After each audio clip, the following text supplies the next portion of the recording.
Pemerintah melalui Kementerian Perhubungan berencana menaikkan tarif ojek online atau ojol sebesar 8 hingga 15%. Rencana perubahan tarif ojol, khususnya roda 2, telah dikaji oleh Kementerian Perhubungan. Penetapan kenaikan tarif ojol telah ditentukan melalui 3 zona yang berbeda. Langkah ini merupakan respons dari Kementerian Perhubungan dari tuntutan kenaikan tarif yang sebelumnya dilakukan oleh pengemudi ojek online pada Mei lalu. Dirjen Perhubungan Darat, Kementerian Perhubungan memastikan rencana kenaikan tarif telah disetujui oleh aplikator penyedia jasa ojek online.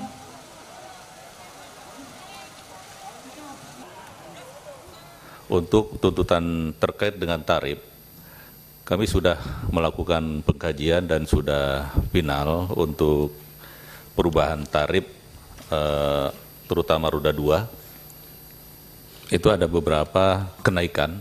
Ini yang sudah kami buat, kami kaji sesuai dengan zona yang sudah ditentukan.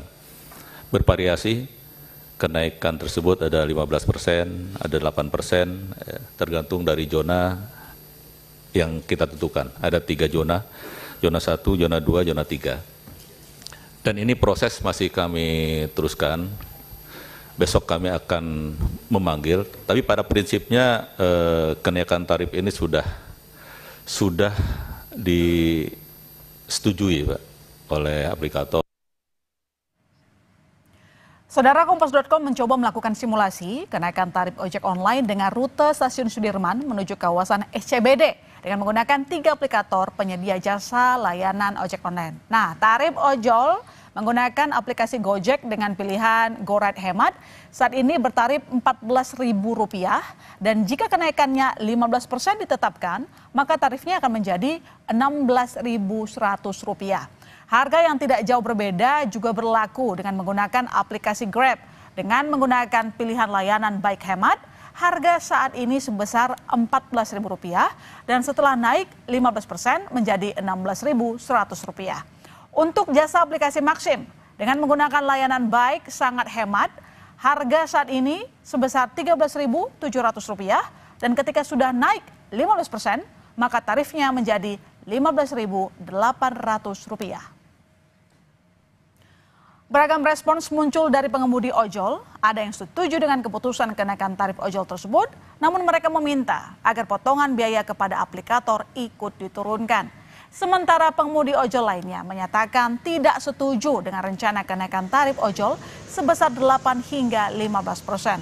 Mereka khawatir penumpang akan jauh lebih sepi karena harga yang naik. Setuju sih. Kenapa? Karena kan itu bisa buat naikin pendapatan kita juga kan, kayak gitu. Sama kalau misalkan itu juga dari yang kayak potongan atau segala macam itu bisa ngebantu banget lah buat kita juga gitu. Kurang setuju sih Bang, sebenarnya. Ya takutnya penumpang jadi lebih merasa kemahalan harganya kan. Udah gitu pasti pesaing-pesaing banyak Bang, nggak mungkin kita doang kan. Jadi itu kemungkinan bisa lebih sulit dapat orderan, bisa efek jadi anyep, sepi. Ya kalau saya sih setuju aja ya, kita kembalikan lagi ke pelanggannya aja gitu. Dan juga kita namanya pelanggan kan, apalagi ini sekarang banyak aplikasi, ya kan. Dan juga itu ya tinggal kembalikan lagi ke pelanggan. Kalau untung dibilang untung sih ya untung ya, cuman ya kita minta ya potongannya aja sih, yang lebih dikurangin lebih dari 30-40% aja.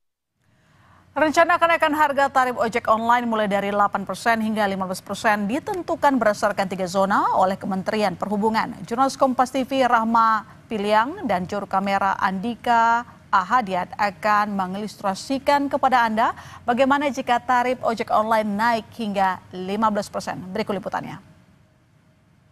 Saudara, pemerintah berencana menaikkan tarif ojol sebesar 15%. Nah, ini harapannya untuk menaikkan kesejahteraan pengemudi ojol. Lalu bagaimana pengemudi ojol meresponnya? Bang, boleh helmnya?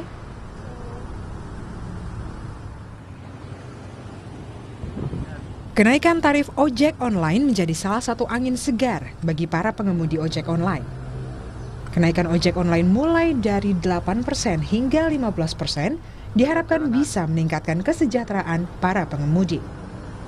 Meskipun keputusan kenaikan tarif ojol belum finalisasi, namun hingga saat ini Kementerian Perhubungan tengah melakukan kajian lebih dalam. Kajian ini juga melibatkan aplikator sebagai jasa penyedia layanan. Selain itu, perwakilan pengemudi ojol, akademisi, hingga perwakilan konsumen turut dilibatkan dalam menggodok kebijakan kenaikan tarif ojol. Sejumlah pengemudi berharap kenaikan tarif ojol diiringi juga dengan penurunan potongan tarif kepada aplikator. Nah, saudara, saya tadi bepergian dari daerah Kuningan ke daerah Setiabudi. Tadi harga tarifnya sebesar 15.000, nanti jika kalau naik 15%, berarti itu akan menjadi sekitar 16.100. Nah, kita akan tanyakan kepada abang ojolnya bagaimana tanggapannya terkait dengan naiknya yang akan direncanakan tarif ojol ini akan naik. Saya bersama dengan abang Nanda di Kurnia. Bang, ini rencananya pemerintah akan menaikkan tarif ojol 15%. Ini tanggapan abang sebagai pengemudi ojol seperti apa, Bang?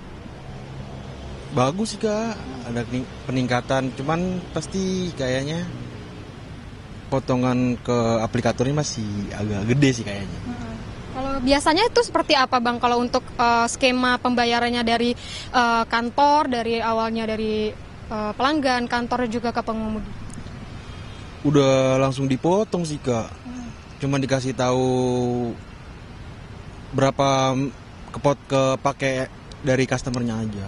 Kalau kayak masalah bayar cash ya. Kalau misalnya harganya 10.000 untuk tarifnya, biasanya untuk ojolnya dapat berapa?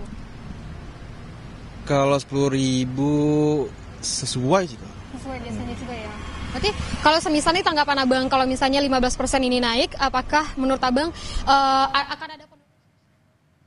Ya, saat ini kita sudah bergabung dengan Igun Wicaksono selaku Ketua Umum Asosiasi Pengemudi Ojol Garda Indonesia melalui sambungan Zoom. Selamat malam, Pak Igun. Selamat malam. Pak Igun, gimana respon Anda terkait rencana pemerintah naikkan tarif ojol dari 8 sampai 15%? Ya, ini lagi rame nih. Anda senang nggak? Mengenai kenaikan tarif nih. Nah, ini yang mengejutkan buat kami ya. Jadi tanggal berapa kemarin itu, tanggal 30 Juni 2025, itu kan Kementerian Perhubungan rapat kerja raker dengan Komisi 5. Nah, di dalam pemakarannya Kementerian Perhubungan itu kan menyampaikan akan menaikkan tarif ojol 8-19%. Ini yang mengejutkan buat kami.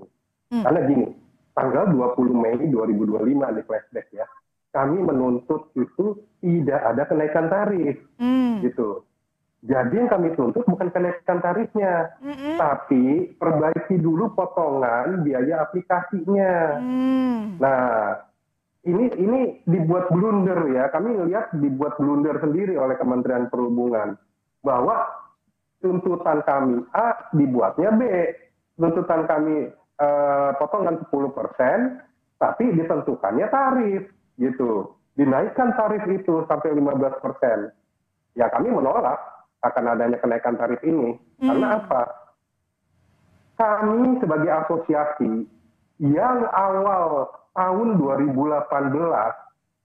ikut serta dalam membuat peraturan Menteri Perhubungan nomor 12 tahun 2019 lalu, dan keputusan Menteri Perhubungan mulai dari tahun 2020-2022 itu tidak pernah dilibatkan lagi untuk membuat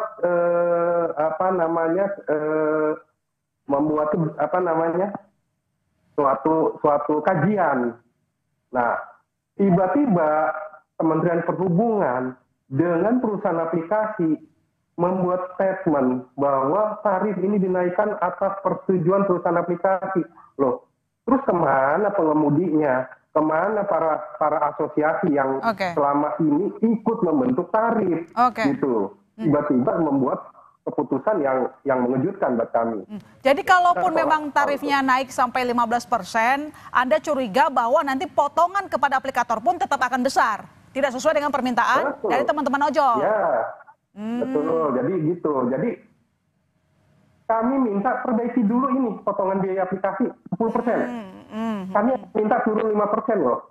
Jadi gini, potongan biaya aplikasi di dalam keputusan Menteri Perhubungan nomor 1001 tahun 2022 itu 15 plus 5%. Oke. Nah, jatahnya perusahaan aplikasinya hanya 15% ya. Kita hanya minta turunkan tuh 5% aja. Jadi tinggal 10%. Itu aja kita minta. Nah, kalau yang 5% tambahan itu sebenarnya harus dikembalikan kepada para pengemudi dalam bentuk asuransi, beasiswa dan segala macamnya. Namun yang terima juga hanya sebagian kecil pengemudi, hanya formalitas saja. Tidak pernah ada merasa diterimanya. Ya ini. Jadi ada suatu kami melihat mungkin suatu kong-kali-kong nih antara perusahaan aplikasi dengan Kementerian Perhubungan gitu. Jadi potongan untuk aplikator selama ini 20% ya? Koreksi kalau saya salah. Potong yang dalam regulasi adalah 15 plus 5. Namun fakta yang terjadi di lapangan, kita sudah serahkan nih alat barang bukti ini. Barang bukti yang sudah diserahkan kami kepada Komisi 5, lalu Komisi 5 juga menyerahkan kepada Menteri Perhubungan, itu sampai mencapai hampir 50%. Nah, pelanggaran seperti ini pun didiamkan oleh Kementerian Perhubungan. Pada saat kami minta tolong Kementerian Perhubungan, turunkan saja 5%. Selama ini mereka dari tahun 2022 ini mengambil lebih dari 20%. Itu pun masih dibuat alibi oleh Kementerian Perhubungan. Kalau diturunkan nanti bagaimana perusahaan aplikasi untuk hidup, untuk untuknya. Ini bagi kami omong kosong aja ini. Jadi suatu hal yang mereka ini perusahaan aplikasi mengambil secara paksa selama ini dari tahun 2022, lalu kami hanya minta keadilan, turunkan aja sampai 10% aja itu dari 15%. Itu aja tidak juga diputuskan oleh Menteri Perhubungan. Oke, dengan rencana kenaikan tarif kalau memang jadi diimplementasikan maksimal 15%, apakah nantinya ada kekhawatiran bakal menurunkan jumlah pengguna ojek online misalnya dan pindah ke transportasi umum yang lebih murah? Ya, kami kan tidak pernah diajak nih berdiskusi atau membuat kajian. Ini statement sepihak aja dari Kementerian Perhubungan bahwa mereka sudah membuat kajian, udah final. Loh, kajian dengan siapa? Buktinya kajian dengan perusahaan aplikasi aja, berduaan aja. Kami ini pengemudi kemana? Lalu perwakilan konsumen kemana? Stakeholder yang lain kemana? Seperti merchant-merchant juga, gitu. Tidak pernah ada ini suatu kajian. Tiba-tiba dinaikkan. Udah pasti nanti dengan nilai 15%, pelanggan kami akan berat, masyarakat akan berat. Kita juga mendukung ekosistem ini harus stabil, harus terus berjalan, tapi dengan tidak memberatkan masyarakat, dengan tidak memberatkan pelanggan. Kalau diberatkan pelanggan, pastinya pendapatan kami akan turun. Pak Igun, tadi kan sebenarnya Anda menjelaskan bahwa sudah menyampaikan usul tersebut ke Kementerian Perhubungan. Tapi pihak Kementerian Perhubungan menjawab kalau nanti potongan aplikator diturunkan, mereka khawatir terkait dengan kondisi perusahaannya. Nah, mereka kan juga menyerap mitra, Pak. Apa Anda juga tidak khawatir kalau misalnya biaya aplikatornya dikurangin, misalnya kemudian juga terjadi pengurangan jumlah mitra, misalnya begitu? Ini kan mekanisme dari suatu ekosistem ya. Mekanisme mengenai mereka pengurangan mitra atau gimana. Apa alasan alibinya sampai dikurangin mitra? Ini harus dilihat. Jadi menurut Anda selama ini dari pihak perusahaan itu sudah untung besar gitu loh sebenarnya gitu? Mereka sudah mendapatkan untung ngambil dari lebih 20%. Itu sudah untung besar. Belum lagi ada biaya-biaya yang dibebankan kepada para pelanggan kita nih. Seperti layanan-layanan yang lain ada sampai 5.000, 2.000. Gitu. Terakhir Pak, singkat saja, nanti akan ketemu dengan Kementerian Perhubungan untuk menyampaikan keberatan atau tidak? Kita sudah bersurat kepada Kementerian Perhubungan, tapi sampai detik ini tidak ada respon. Baik, kita tunggu nanti perkembangannya ya, Pak Igun. Terima kasih telah bergabung di Sapa Indonesia Malam. Selamat malam. Terima kasih. Selamat malam. Saudara, polisi membubarkan paksa pengemudi truk yang berunjuk rasa